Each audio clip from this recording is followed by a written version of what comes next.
Most people lose the battle long before the first word is spoken because their minds surrendered in silence. You weren't born reactive. You were trained to react.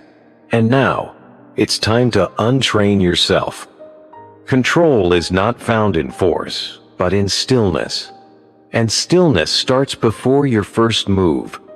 There's a fleeting instant barely noticeable before every decision we make, every word we speak, and every action we take. It slips by so quickly that most of us miss it entirely. And yet, that tiny moment holds immense power. It is the stillness before the storm, the quiet breath before the response. In that sliver of time, we stand at a crucial crossroad. Do we give in to emotion and react on impulse? Or do we choose to respond with intention, clarity, and reason? Life constantly presents us with challenges that trigger deep emotional responses. The sharp sting of an insult, the burn of anger, the anxiety that follows fear, all of these test our self-mastery. And in that brief moment before we act, we reveal who we truly are. The difference between a wise person and a reckless one often lies not in what they experience, but in how they respond to it. The Stoics knew this long before modern psychology gave it a name. Epictetus once said, "If someone tried to chain your body, you would resist." But how easily we surrender our minds to anyone who offends us. When we allow someone's harsh words to dominate our thoughts, we give away our power. We let them take residence in our minds, rent-free, and in doing so, we become prisoners of their opinions. We become reactive. We become puppets. Marcus Aurelius warned that most people live as if they are being pulled on invisible strings, moved not by purpose, but by urges they barely understand. They rush, complain, argue, lash out, rarely asking themselves, "Why am I doing this?" The Stoics rebelled against this pattern. They believed that a beautiful life is shaped by beautiful choices. That true freedom begins when we stop allowing emotions and other people's behavior to dictate our actions. To the Stoics, the mind is a fortress, and that fortress must be guarded at all costs. A reactive mind is a vulnerable one. It allows external events to dictate its mood and direction. But a responsive mind, one trained to pause, observe, and choose deliberately, is powerful. It remains calm, even amidst chaos. The Stoics taught that we may not control what happens in the world, but we absolutely control how we meet it. They called this mastery, not suppression, but conscious strength. Picture two people facing the same stressful event. One reacts instantly, angry, panicked, overwhelmed, making the situation worse. The other pauses, observes, breathes, and acts with measured purpose. Their outcomes are entirely different. And yet, the external circumstances were the same. What made the difference was the discipline of mind.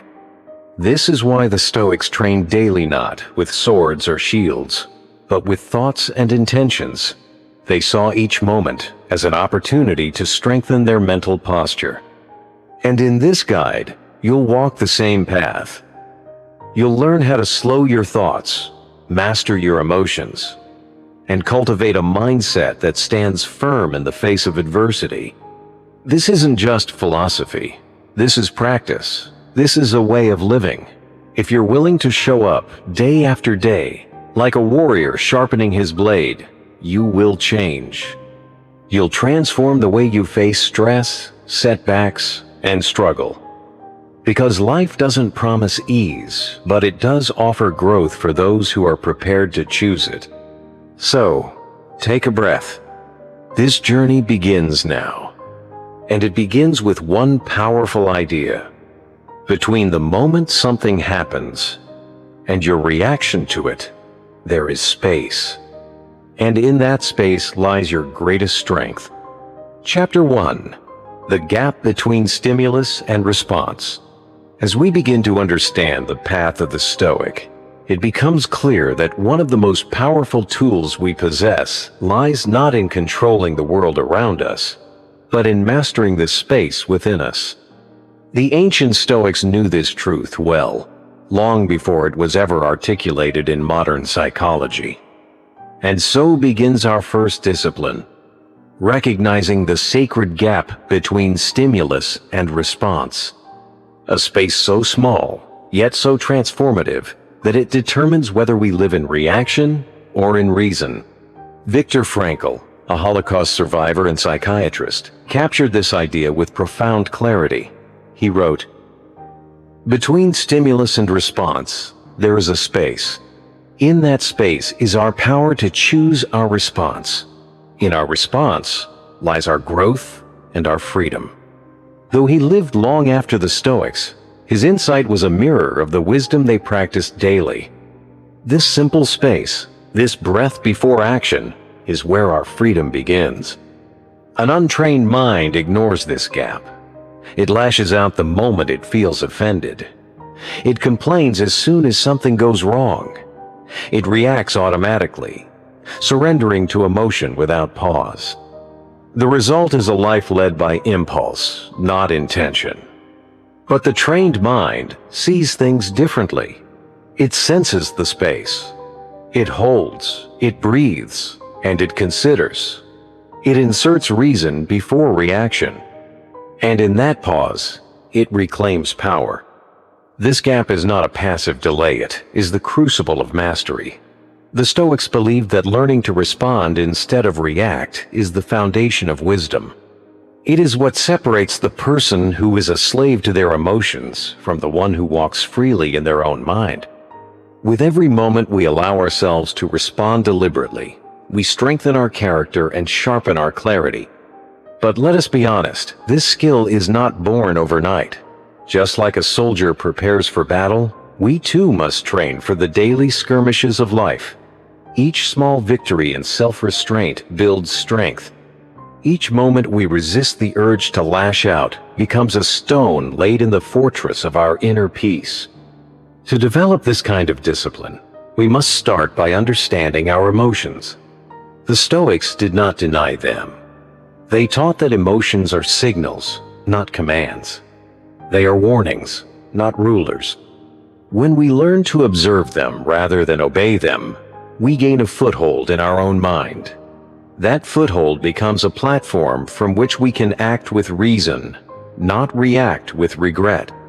Picture yourself in traffic. Someone cuts you off. The instinct is to honk, yell, flare up, but then something shifts. You breathe. You ask, "Is this worth disturbing my peace?" You smile instead, choosing calm over chaos.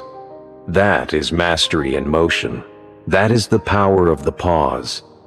Yet cultivating this awareness requires more than just willpower. It requires regular self-reflection. Journaling is a powerful tool for this. By writing down the moments when we reacted without thinking, we can start to notice patterns. Where do we lose control? What triggers us again and again? This kind of insight is not weakness, it's wisdom. Through mindfulness practices, we create space between thought and action. We catch ourselves in the moment, and in catching ourselves, we change ourselves. Over time, we break the habits of knee-jerk reactions and replace them with thoughtful responses. The mind becomes more refined, the gap becomes more visible, and our choices become more aligned with the life we truly want to lead. Think of it like training a muscle. Responding with clarity is just like building endurance or skill. Small repetitions add up. Consistency wins.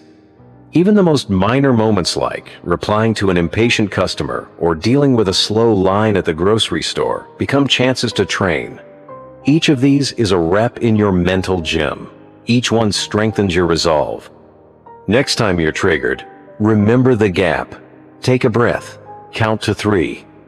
Ask yourself, does this serve my higher self, or is this just my ego talking? With practice, this habit becomes instinct. not to suppress emotion, but to refine it, to guide it, to make it useful rather than destructive. Physical practices help too. Meditation, breath work, cold showers, delayed gratification. All of these build resilience. The more we expose ourselves to discomfort with intention, the more we're able to stay grounded when life throws real discomfort our way.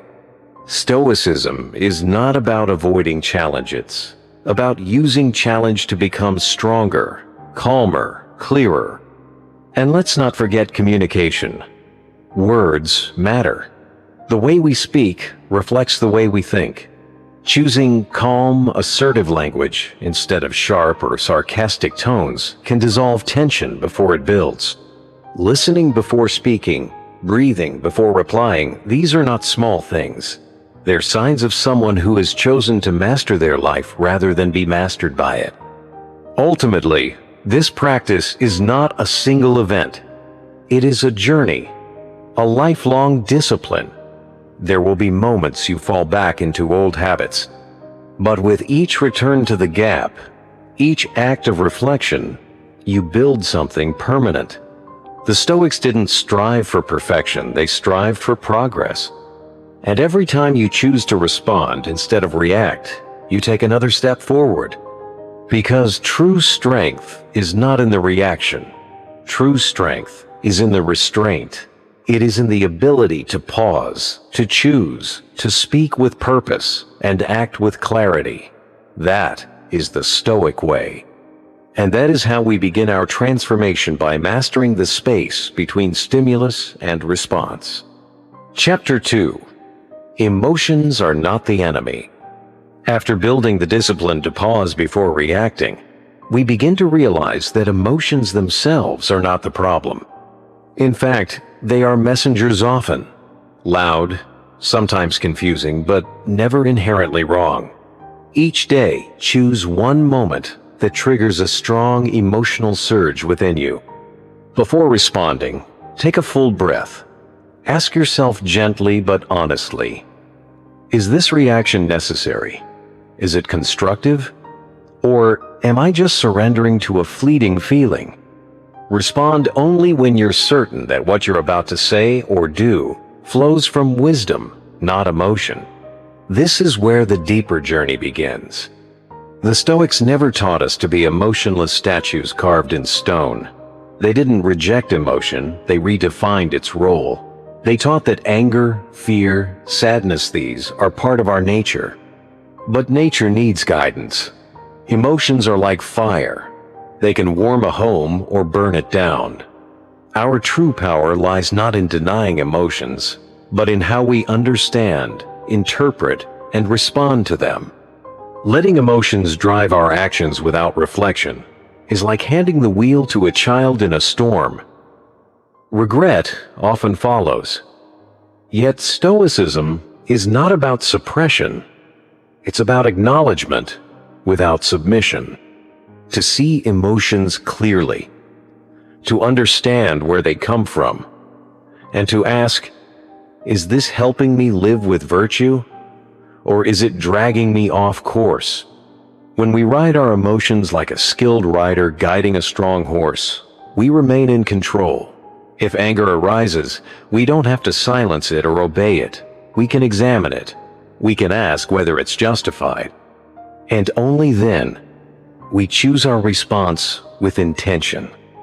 This is the third path, Stoic path, not to explode, not to suppress, but to channel. Reframing is one of the Stoics' most powerful tools. A setback can become a stepping stone. A delay can be a chance to practice patience. The fear of failure might be a hidden invitation to test your courage and build resilience. Every emotion becomes an opportunity if we're willing to shift perspective. This is emotional alchemy. What gives rise to emotion? It is our perception. And if we shape that perception, we shape what we feel. We begin to see frustration not as a block, but as a forge for patience. We begin to meet fear with bravery, We meet sorrow with reflection. It is not the world outside that decides how we feel, but the lens we use to view it. As Epictetus wisely taught, it is not events that disturb us, but our judgment of them. Improve your judgments, and you transform your emotional experience. This transformation begins with self-inquiry. Throughout your day, pause and ask, what am I truly feeling right now? What's behind this emotion? Is it guiding me or misleading me? What would reason do here? This simple pause, this brief conversation with yourself builds a stronger, wiser self. Practicing mindfulness gives us that power. When we watch our emotions rise without immediately acting on them, we weaken their control. We build space. In that space, we regain sovereignty over our choices. And slowly, day by day, we create a new habita gap between emotion and reaction. A space where thoughtful responses live. A space where wisdom grows. And a space where peace, not chaos, begins to lead. Chapter 3. The Power of Pause. Continuing on this path of mental mastery, we arrive at a subtle yet immensely powerful practice, the pause. But what exactly is the pause? And why did the Stoics regard it as essential? Marcus Aurelius once reminded himself, if someone is able to show me that what I think or do is not right, I will happily change, for I seek the truth. Behind this humble admission lies a timeless lesson. Before we act, we must stop, breathe, and reflect. Because reacting is easy, it's quick, it's automatic, it's raw. But responding? That takes intention. That takes mastery. The pause is not merely a delay. It is a conscious decision to not be ruled by the immediacy of emotion. It creates a sacred space between what happens to us and what we choose to do about it. In that space lies our freedom. Because when we react impulsively, driven by emotion, we often find ourselves entangled in deeper conflict or regret. Words said in anger cannot be unsaid. Actions taken in haste often escalate the very problems we hope to avoid.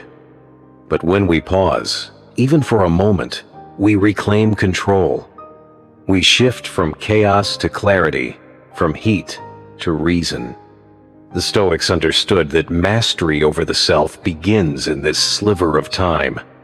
The moment just before a reply, just before a gesture, just before a decision.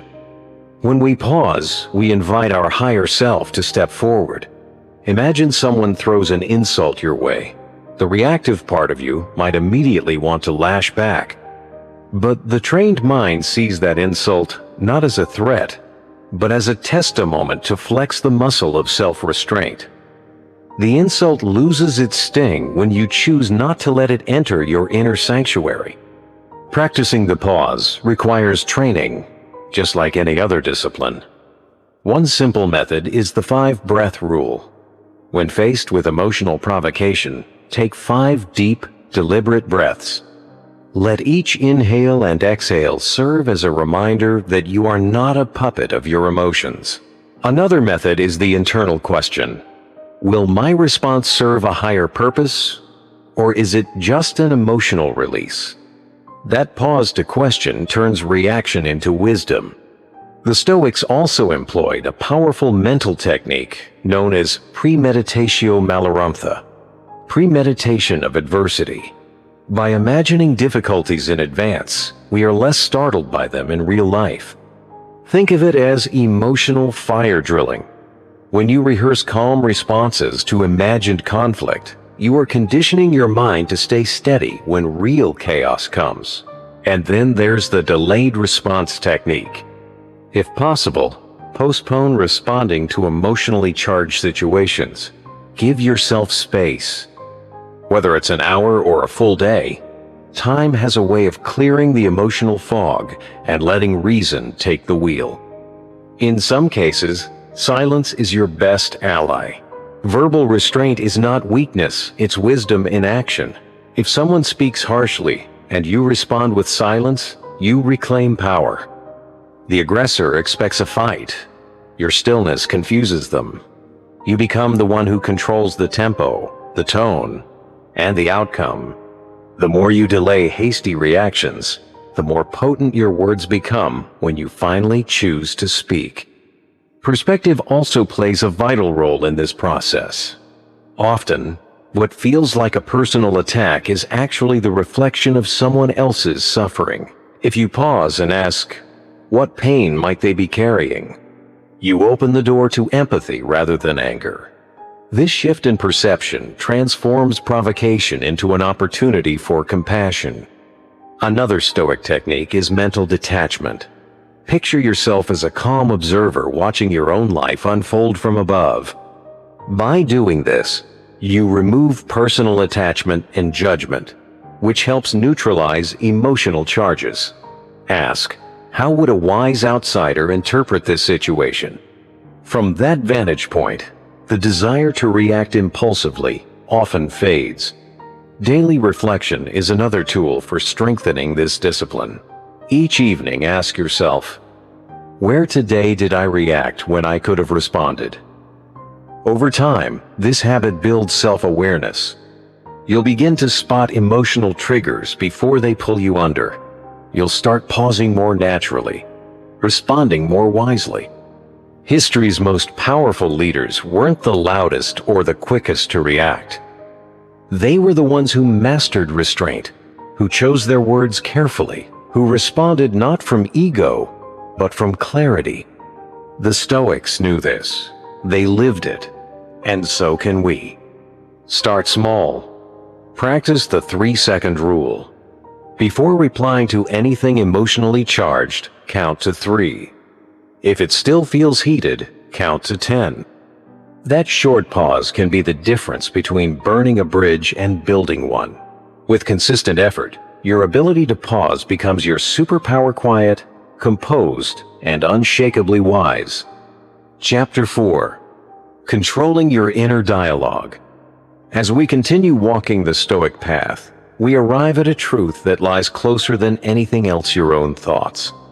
If the previous chapter taught us the art of pausing before speaking, then this chapter teaches us to listen to the voice that speaks within. Because the words you say to yourself, quietly and repeatedly, form the lens through which you view the world.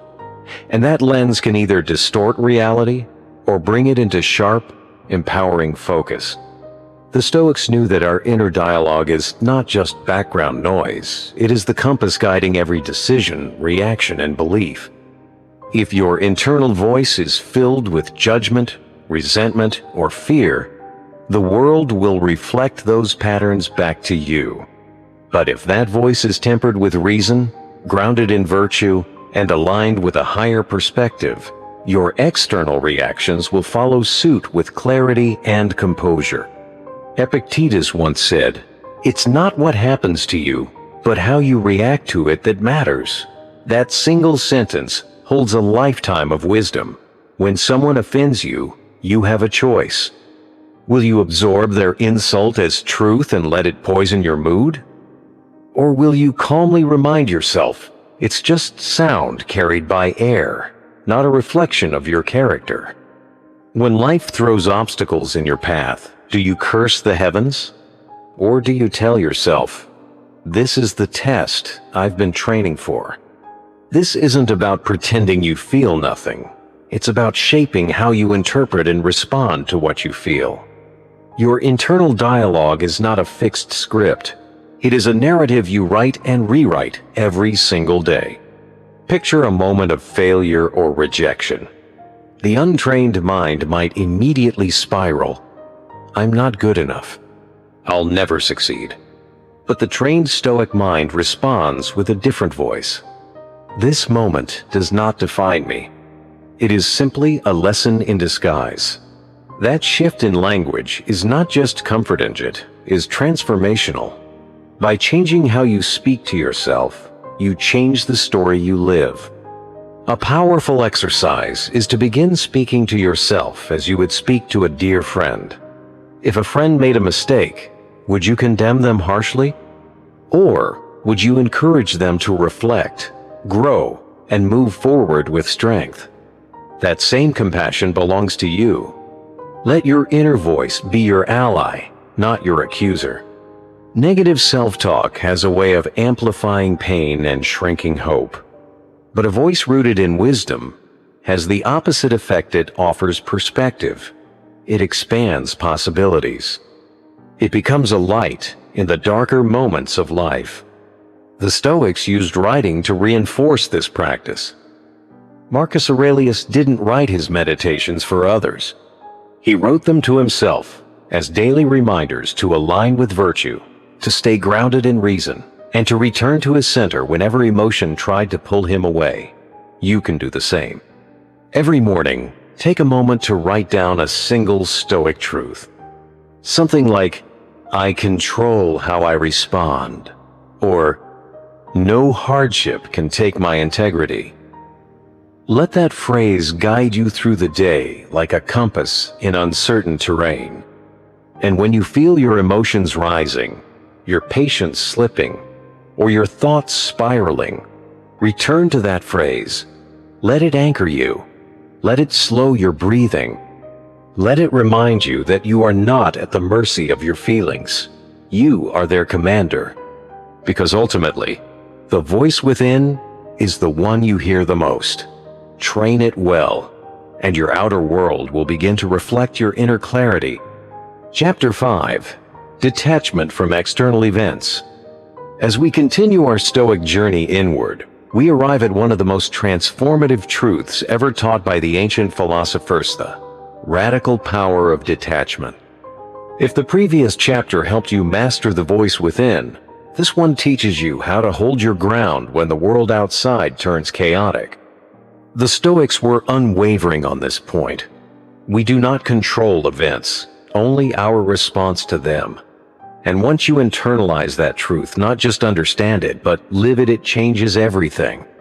Imagine walking through a storm, not with resistance, but with steadiness. While others are swept away by the wind of circumstances, you move calmly through the downpour. Not because you're indifferent, but because you've trained your mind to anchor itself in what you can truly govern: your thoughts, your actions, your choices.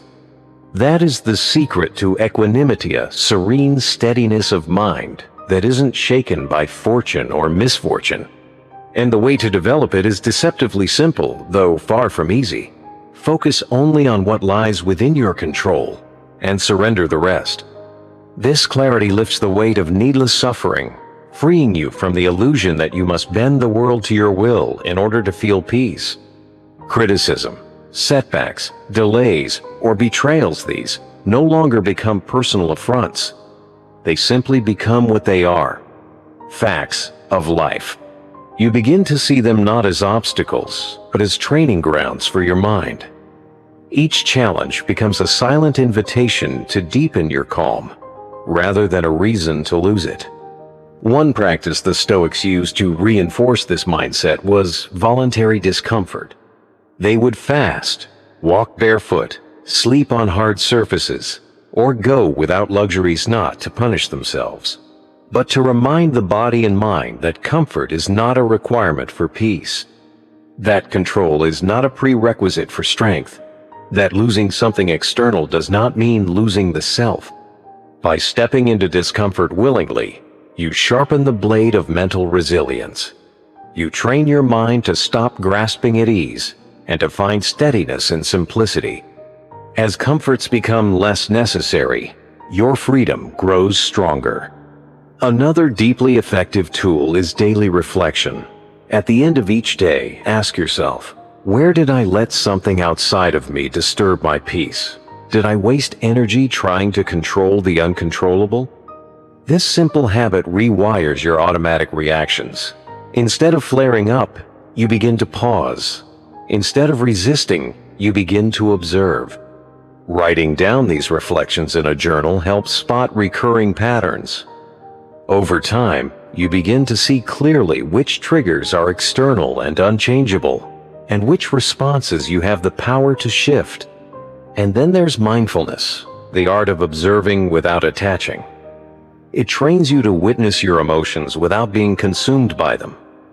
You begin to see anxiety as a cloud, not a storm. Anger as a wave, not a flood. Sadness as a breeze, not a collapse. When you observe, you disarm. When you disidentify, you disempower the emotion's control over you. One additional technique taught by the Stoics is premeditatio malorumpha, mental rehearsal of adversity. Every morning, take a few moments to visualize the day ahead. Imagine things going wrong.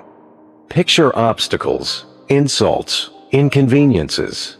Then mentally rehearse how you will respond not with rage or panic, but with calm and reason. This small morning ritual builds an emotional immune system. When life throws a punch, you've already trained your reflex to meet it with clarity. Eventually, a deeper shift occurs. You stop asking, "Why is this happening to me?" and start asking, "How can I rise through this?" You begin to separate what's truly yours, your attitude, your effort, your integrity, from what is not other people's opinions, the outcome of events, or the chaos of the world.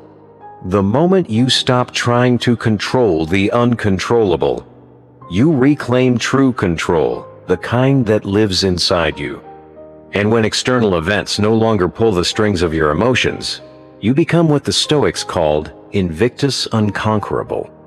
To apply this practically, try this simple exercise. Make a list of the things that regularly disturb your peace. Next to each one, write either "in my control" or "out of my control." Then make a vow. I will only invest my energy in what is mine to shape. Let go of the rest, not out of apathy, but out of wisdom. Because the strongest person isn't the one who controls everything. It's the one who controls themselves when everything else falls apart. Chapter 6. The Practice of Self-Discipline. As we continue walking the Stoic path, one principle emerges as the silent force behind every act of virtue: self-discipline. Without it, all wisdom remains theory. But with it, even the most challenging ideals become living truths. The Stoics understood this deeply.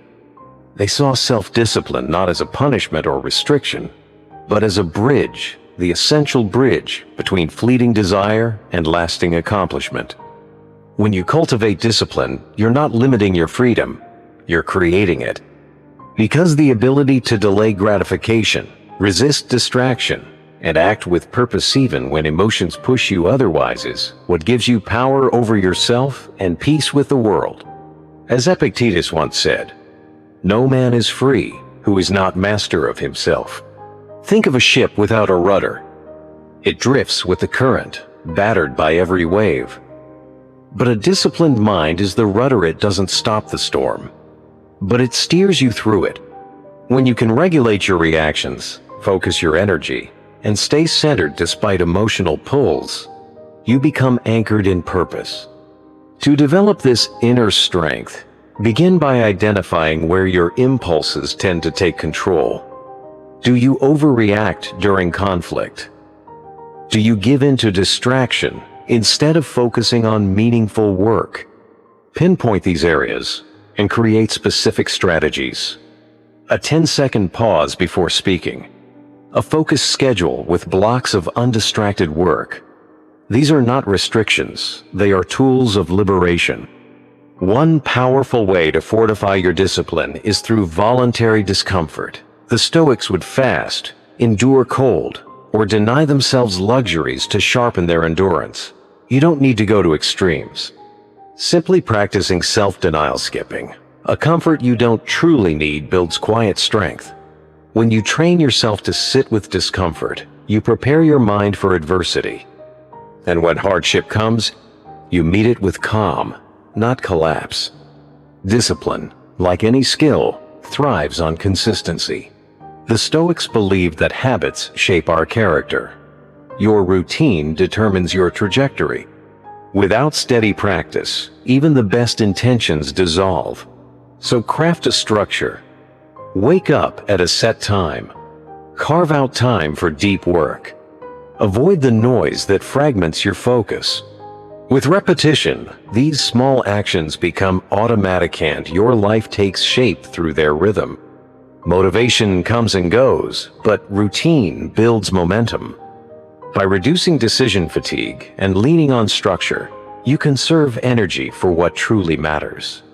Discipline isn't glamorous. It's forged in quiet moments. Choosing study over scrolling, patience over reaction, stillness over stimulation. These small choices are the chisels with which you sculpt your mind. Another vital support to discipline is accountability. At the end of each day, ask yourself, where did I act with restraint? Where did I give in? Keep a journal. Note your patterns. Progress doesn't require perfection. It requires awareness. And when you bring your intentions into the light, you begin to shape your behavior with clarity. Share your goals with someone you trust, a mentor, a friend, a community. External accountability increases internal commitment. You're less likely to break a promise when someone's watching. But more importantly, it reinforces your own self-respect. Break your goals down. Focus on the process. If you aim for excellence in small, consistent efforts, the big wins follow naturally. And when you recognize progressive in the smallest victories, you encourage your mind to stay the course. Remember, discipline is not perfection. It's persistence. There will be days when your focus slips. Don't let that derail you. Instead of self-criticism, ask questions. What triggered the lapse? What can I change? Turn every failure into fuel for refinement. The more you reflect, the stronger your comeback. Just like a sculptor who chips away at stone to reveal beauty, you chip away at distraction, impulse, and excuse until what remains is a mind that acts from intention, not habit. To take this further, experiment with delayed gratification. Postpone indulgences. Choose the harder, wiser path. The Stoics believed that by mastering small urges, you develop the muscle to withstand greater challenges. These daily acts of resistance build a foundation of mental toughness. Over time, your character becomes firm, grounded, and less shaken by life's unpredictability. Discipline becomes second nature not because life gets easier, but because you become stronger. So here's your challenge. For the next 7 days, choose one small act of voluntary discomfort. Take cold showers. Skip a comfort you normally enjoy. Wake up earlier. Observe how each decision sharpens your edge and strengthens your resilience. Because in the end, a well-ordered life doesn't come from willpower. Alone, it comes from habit, from structure, from repetition. And when you live with discipline, you don't just survive life's storms, you thrive in spite of them. Chapter 7. The Role of Rational Thinking. From everything we've explored so far, discipline, detachment, emotional awareness, emerges a deeper truth. Rational thinking is the thread that ties it all together. Without reason as our guide, we're at the mercy of every emotional wave, every unpredictable twist in our environment. The Stoics recognized this early. They believed that if we wish to steer through life with wisdom and clarity, we must cultivate the ability to think, not just feel. Rational thought is the foundation of a well-trained mind. It gives us distance from chaos and lets us respond with intention instead of reacting on impulse. When you allow your emotions to dictate your behavior, you often find yourself trapped in regret, saying what you didn't mean, doing what you later question. But reason, calmly and consistently applied, becomes your compass. It doesn't erase emotion. It simply ensures emotion doesn't drive the car. The next time you're facing a situation that stirs you anger, disappointment, or fear, step back. Imagine for a moment that you're advising someone else. What would you tell a close friend in this moment? What would a wise person do if they were in your shoes?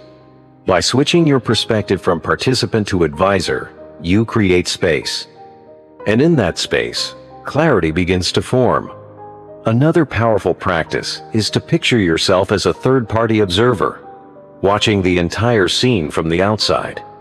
From this vantage point, the fog of emotion lifts. You begin to see the bigger picture. You don't feel personally attacked, you see behaviors and patterns. You don't panic, you calculate.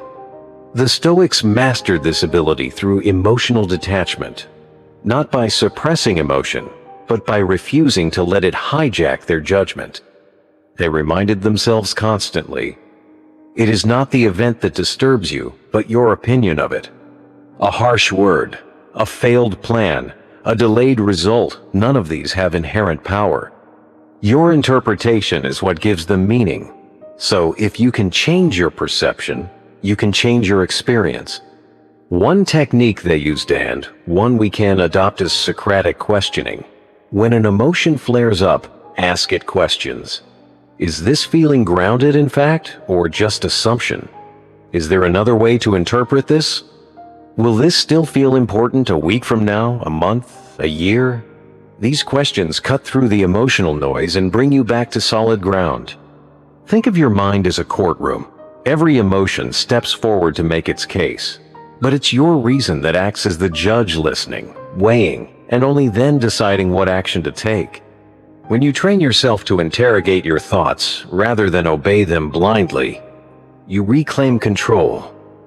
You become your own philosopher in the middle of the storm. Another helpful practice is mental rehearsal. Before a stressful situation, a meeting, a confrontation, a difficult task, visualize it. Imagine how your emotions might respond. Then visualize how a calm, rational thinker would act. This primes your mind to respond with clarity instead of tension. It's like rehearsing a play so that when the moment comes, you don't freeze, you flow. And finally, at the end of each day, reflect. Ask yourself, where did reason lead me today? And where did emotion pull me away? Review those moments not with judgment, but with curiosity. When did you react instead of respond? When did fear or frustration cloud your clarity? These daily reflections are not small, they are acts of sharpening your awareness. Each one is a quiet investment in your inner strength. Over time, rational thinking becomes your baseline. Not because you never feel, but because your feelings no longer rule you. You build a mind that pauses, considers, and acts with deliberate strength. You create a life not ruled by impulse, but guided by wisdom. And when that happens, when you make the shift from emotional reflex to thoughtful response, you unlock the true power of Stoic living. Chapter 8. The Power of Perspective. As you strengthen your discipline and sharpen your reasoning, another force quietly shapes your experience from behind the curtain: your perspective. In many ways, the way we see determines the way we feel. It's not what happens to us that defines our reality, but how we choose to interpret it. The Stoics called this the power of perception, and they believed it was one of the greatest tools in cultivating inner peace. Perception is not a passive process, it's an active choice. Every situation you face comes to you as a raw event, neutral in nature. A delay, a criticism, a loss, none of these are inherently good or bad. It's your judgment that paints them with color. And this is where the Stoics place their focus, not in resisting events, but in refining the lens through which we see them. If someone criticizes you, ask yourself, is this truly an attack? Or could it be an opportunity to practice humility and self-control? If your plans suddenly fall apart, is it a disaster? Or is it a reminder that flexibility is just as important as preparation? The event stays the same. What changes is how deeply it affects you. In this space, you reclaim power. Because by shifting your perspective, you don't just change your thoughts, you transform the very quality of your experience. And that shift, subtle as it may be, can be the difference between falling apart and rising stronger. One Stoic exercise that reinforces this shift is known as the view from above. Close your eyes and imagine lifting yourself above your current challenger, rising higher and higher until you're observing your life from a great height. From this elevation, how significant does this problem really seem? Now, expand further. See your life as one of billions on this planet, part of a much larger tapestry. In the context of all human history, does this frustration deserve the power to disturb your peace? This zoomed-out perspective doesn't make the challenge disappear, but it does shrink its emotional weight. Like looking at a storm from a mountaintop, you see the chaos without being consumed by it. You gain clarity, context, and calm. Another powerful habit is reframing. What if, instead of seeing setbacks as misfortunes, you viewed them as training grounds? What if every obstacle became a lesson in patience, every disappointment a call to grow stronger? Reframing teaches the mind to extract meaning from difficulty, not as a form of denial, but as a form of transformation. You don't ignore the pain, you convert it into purpose. So the next time you're caught in frustration or hardship, pause and ask, is there another way to see this? What value might this moment offer that I haven't considered yet? These simple questions act like keys, unlocking deeper insights and helping you shift from reactivity to reason. Over time, this mindset doesn't just make you more resilient, it reshapes your entire relationship with adversity. The world becomes less threatening, uncertainty becomes more manageable, and your peace becomes less dependent on what happens and more grounded in how you choose to see it. Chapter 9. Strength in Adversity. Let's begin with a simple exercise. Think back to a recent moment that triggered your frustration. Maybe it was a missed deadline, a careless comment, or something far smaller that still managed to disturb your peace. Now try to reframe it 3 ways. First, as a positive lesson, then from a neutral observer's perspective, and finally, through a humorous lens. Notice how the shift in perception softens the emotional weight. This mental flexibility is not just a trick, it's a training ground for something deeper: resilience. The Stoics didn't chase comfort. They didn't believe peace was found in avoiding hardship. They knew clearly and without illusion that adversity was the crucible where strength is forged. Resilience is not built when things go smoothly. It is shaped in the friction, in the fire, in the fall, and the rise that follows. Every difficulty, no matter how small or immense, offers a quiet invitation. Will you collapse, or will you climb? This choice, repeated over time, defines the resilient from the reactive. True strength is not the absence of struggle, but the ability to stand tall while walking through it. To face moments that test your endurance, shake your confidence, and still choose calm over chaos, that is the mark of inner mastery.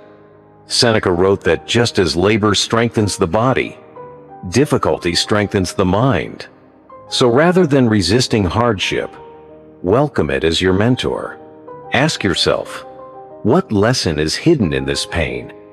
What strength can I build from this situation? This shift from avoidance to engagement turns suffering into soil, and from that soil, resilience grows. One powerful Stoic practice for building this strength is negative visualization. Picture the worst-case scenario, not to create anxiety, but to prepare the mind for impact. If you mentally rehearse the storm, it won't knock you down when it arrives. It won't catch you by surprise. You'll be steady, not shaken. This kind of foresight reduces panic, fosters gratitude, and enhances your ability to respond thoughtfully when chaos appears. Preparation is not paranoia, it's empowerment. But resilience doesn't stop in the mind. It is also practiced through the body. The Stoics knew the link between physical challenge and mental fortitude.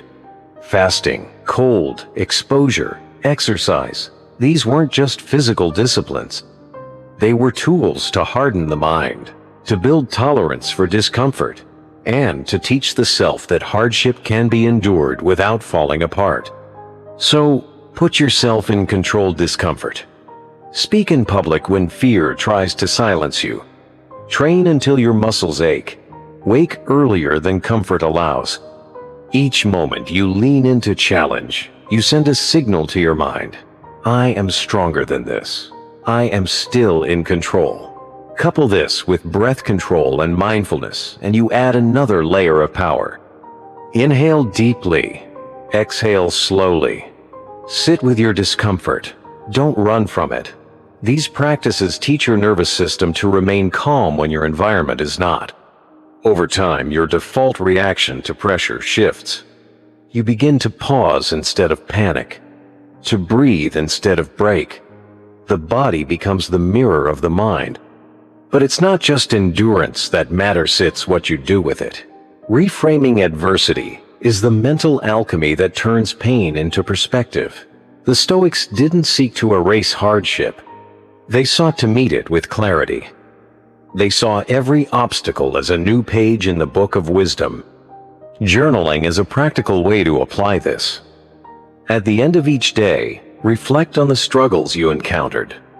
Where did you remain composed? Where did emotion take over? These insights are not judgments, they are maps for growth. They remind you of your capacity to endure and evolve. They sharpen your awareness so the next storm doesn't sweep you off your feet. Resilience also requires emotional agility. The ability to shift perspectives, to recognize when emotions are clouding your clarity, and to step back with intention. It's not about suppressing feelings, but understanding them, learning from them, and refusing to be owned by them. This agility becomes your shield in unpredictable moments. The world is in constant flux. Change is inevitable. Adversity is inevitable. But suffering is not. Because when you train your mind to adapt, when you teach yourself to reframe problems as possibilities, your spirit becomes unshakable. You realize that setbacks are temporary. They are not your identity. They are training grounds, nothing more.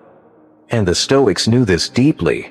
They believed life wasn't supposed to be easy, it was supposed to teach you who you are.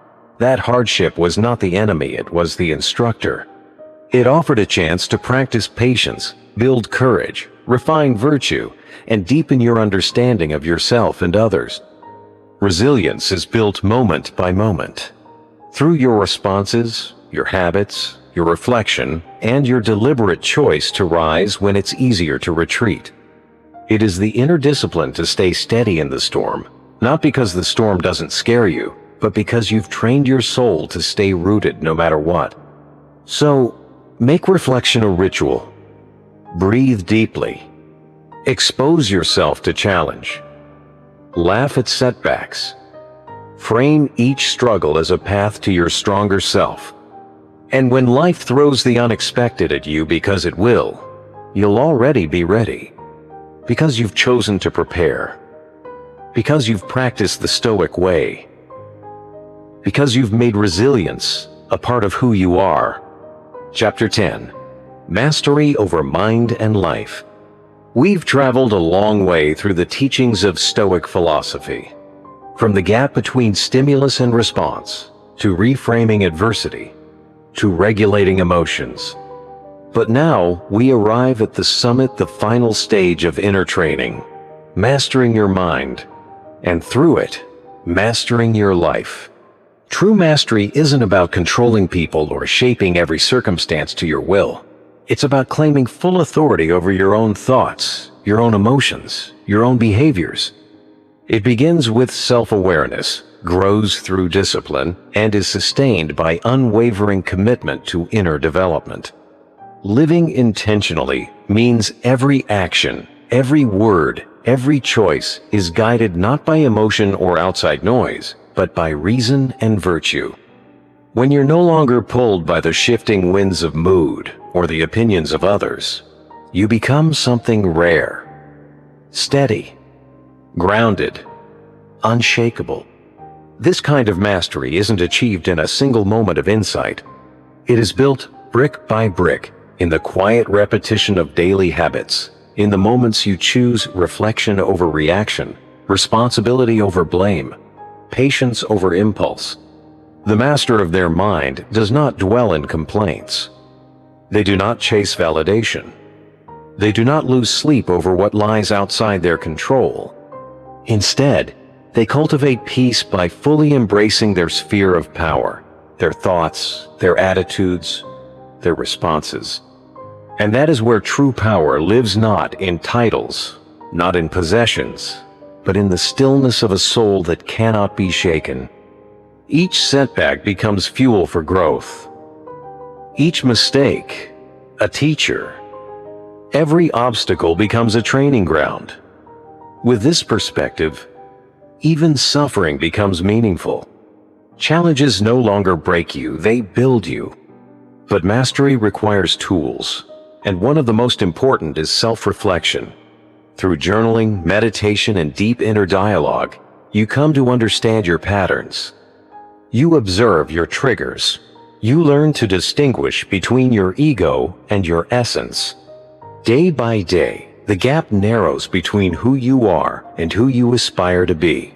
Wisdom becomes embodied, not just known, but lived. And just as we're shaped by our inner work, we're also shaped by those we surround ourselves with.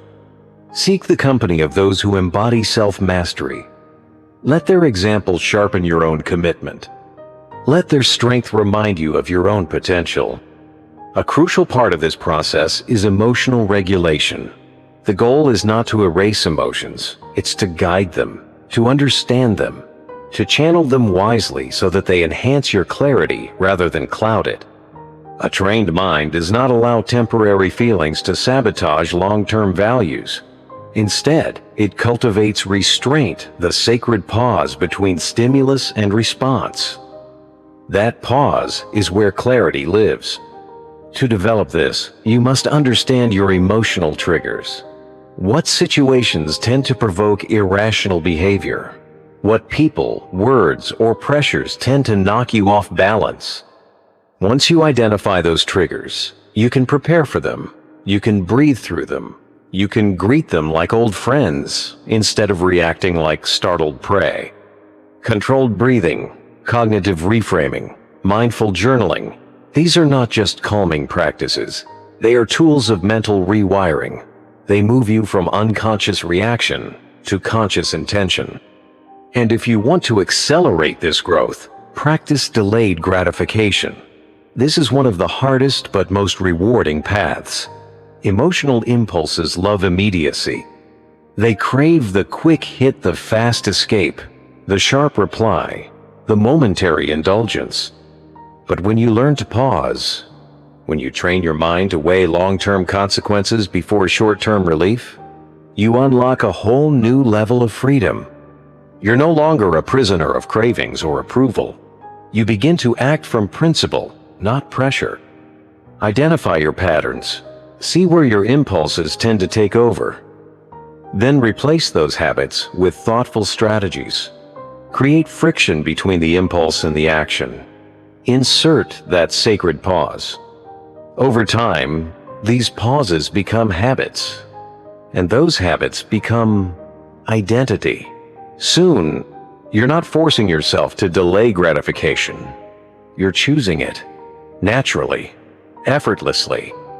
One powerful way to train this is through intentional discomfort. Skip the luxury. Resist the notification. Sit with the craving. Observe it without reacting. Know that you are not its slave.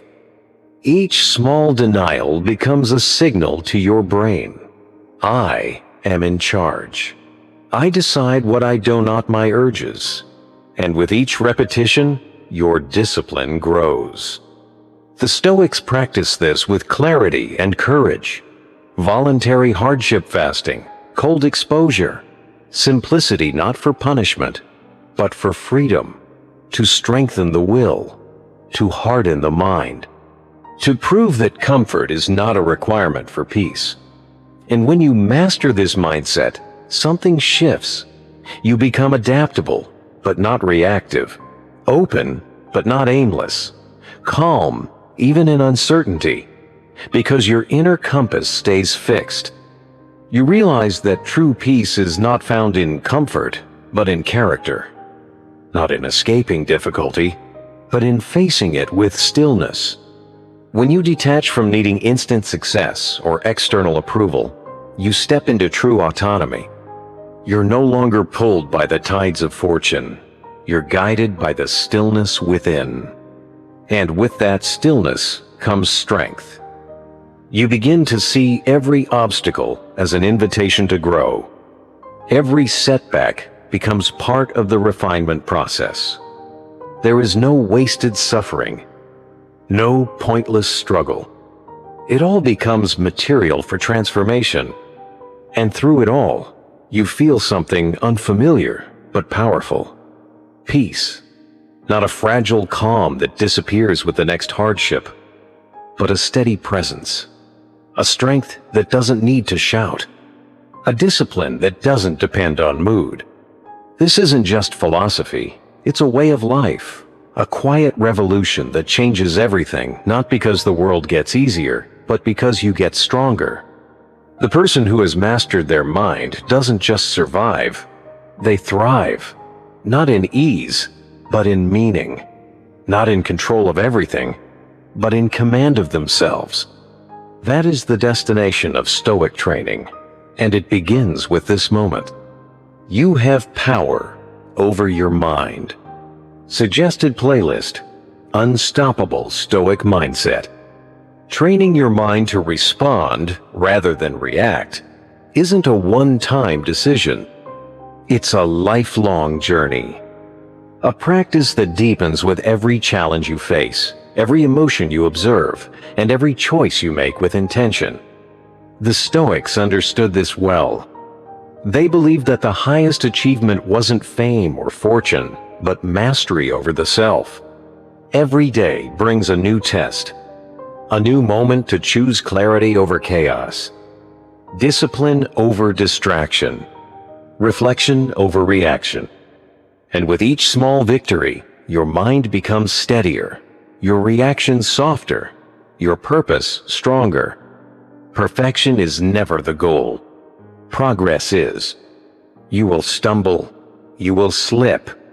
But if you keep walking the path with awareness and courage, you will grow stronger with each step.